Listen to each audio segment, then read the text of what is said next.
My name is Marty Mulholland. I'm one half of Mighty Car Mods. I like Subarus a lot. I'm also a musician, a sound engineer, and I make stories about cars and put them online. This project is probably an evolution of the last Subaru wagon I had, which we affectionately known as Super Grange because it's a boring old grandpa wagon. But it ended up making 400 horsepower, had a 3.6 litre flat 6 swapped into it. As far as we're aware, this is the only Subaru Levorg getting around the world that's got the manual driveline and the H6 engine, the 3 litre, plus a big turbo and ethanol, and making 500 plus horsepower.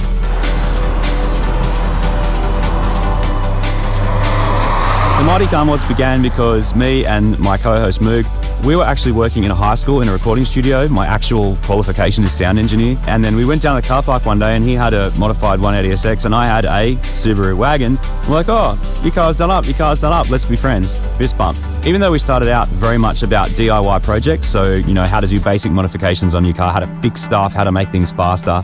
Over the years, it's sort of morphed into like automotive adventures or longer form stories about a particular car or a particular kind of car. 5 million people have hit, yep, I like it, which is pretty cool over 16 years. Withstood the test of time.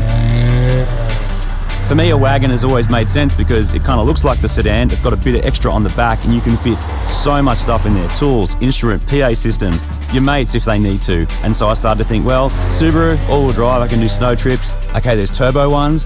Where can we go with this? And that's how I landed on Subaru wagons.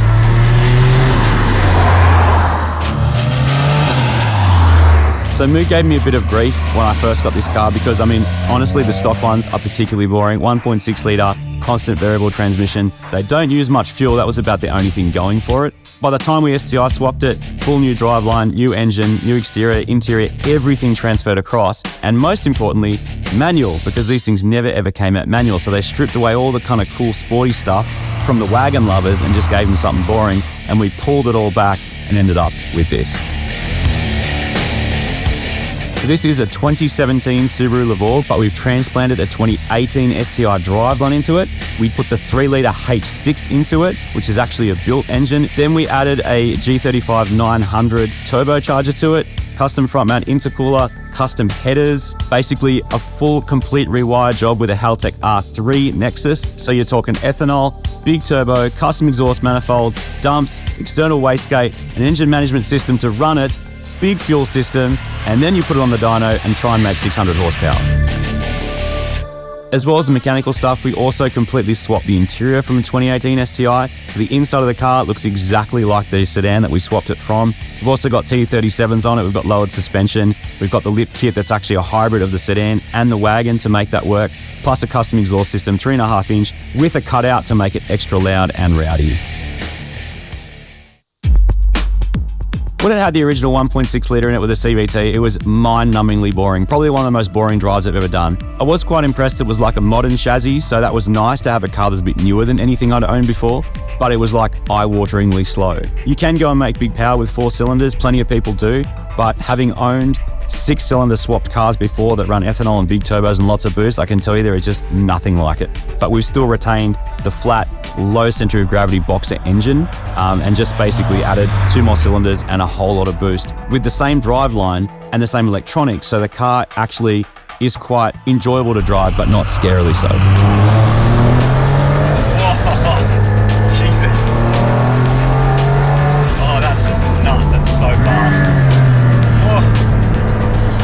I think a lot of people enjoy the impracticality of cars. It's almost like they want a 2-door with no boot space because they don't want to take more than one person to the airport. They definitely don't want to take a big suitcase. They just want to be in their Ferrari, enjoying their Ferrari. I fully appreciate that, but why do that when your car makes as much power as a Ferrari? You can put 4 more people in it and some suitcases, go overseas with them and have a mad time and not have to wave goodbye at the airport. The idea of a Subaru wagon for me is also a bit of an all-rounder. Now, it may not be the best at anything. It might not be the best drag car or roll racing car or circuit car. What I love about them is that it can have a go at just about anything. If you drive it right, you can make it do pirouettes and donuts on the spot, frying all 4 wheels, which is pretty exciting.